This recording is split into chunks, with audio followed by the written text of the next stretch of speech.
ଗପ ଶୁଣିବା କି ଗପ ଶୁଣିବା କୁହ ତ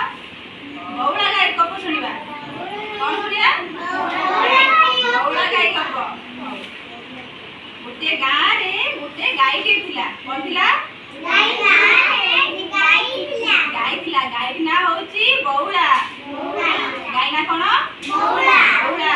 ସବୁଦିନ ବଉଳା ବଣକୁ ଘାସ ଚରିବାକୁ ଯାଏ କୋଉଠିକି ଯାଏ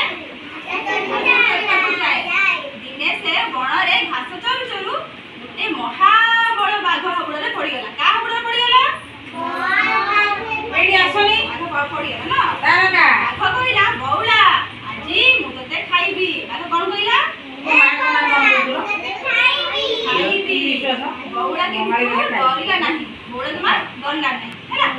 ସେ କହିଲା ବାଘ ମାମୁଁ ମୋର ଗୋଟେ ଛୋଟ ବାଛୁରୀଟେ ଅଛି ମୁଁ ତାକୁ ବାଟ ନେଇ ବାଛୁରୀଟି ବସିଥିବ କିଏ ବସିଥିବ ତା କୁନି ବାଛୁରୀଟେ କିଏ ଥିବ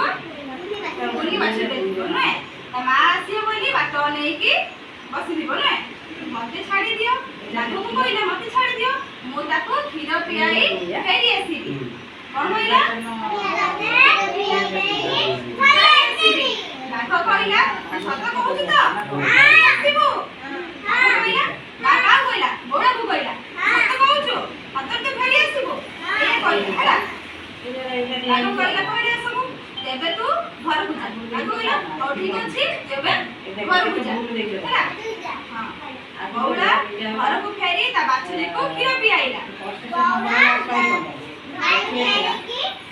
ତା ବାଛୁରୀକୁ କ୍ଷୀର ପିଆଇଲା ହେଲା ତା ଆଖିରୁ ଲୁହ ବହି ଯାଉଥିଲା ବଉଳା ଗାଈ ଯୋଉ ତା ବାଛୁରୀ କ୍ଷୀର ପିଇ ସାରିଲା ତା ବାଛୁରୀକି ଦେଖିକି ସେ କାନ୍ଦି ପକେଇଲା ହେଲା ଆଖିରୁ ଲୁହ ବାହାରିଲା ହେଲା ସେତେବେଳକୁ ବାଛୁରୀକୁ ସେ ଚାଟୁଥିଲା କଣ କରୁଥିଲା ଗେଲ କରିଦଉଥିଲା ଦେଖିପାରିବନି ସେଥିପାଇଁ ସେ ହଉଛି ତା ବାଛୁରୀଟି ଗେଲ କରିଦଉଥିଲା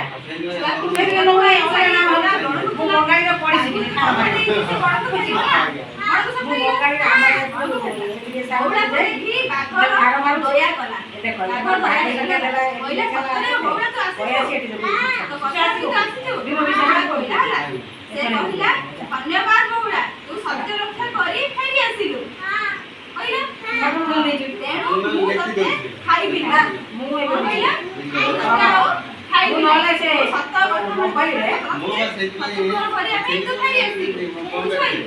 ଯା ତ ବାଛୁରୀ ସାଙ୍ଗରେ ଖୁସିରେ ରହିବୁ କଣ କହିଲା ଫେରି ଯା ଆସିଲୁ ସେଥିପାଇଁ ତୁ ଫେରି ଯା ବାଛୁରୀ ସାଙ୍ଗରେ ମୁଁ ଯଦି ନ ଲାଗେ ଏତେ ପିଲାମାନେ ଆମେ କଣ ଶିଖିଲେ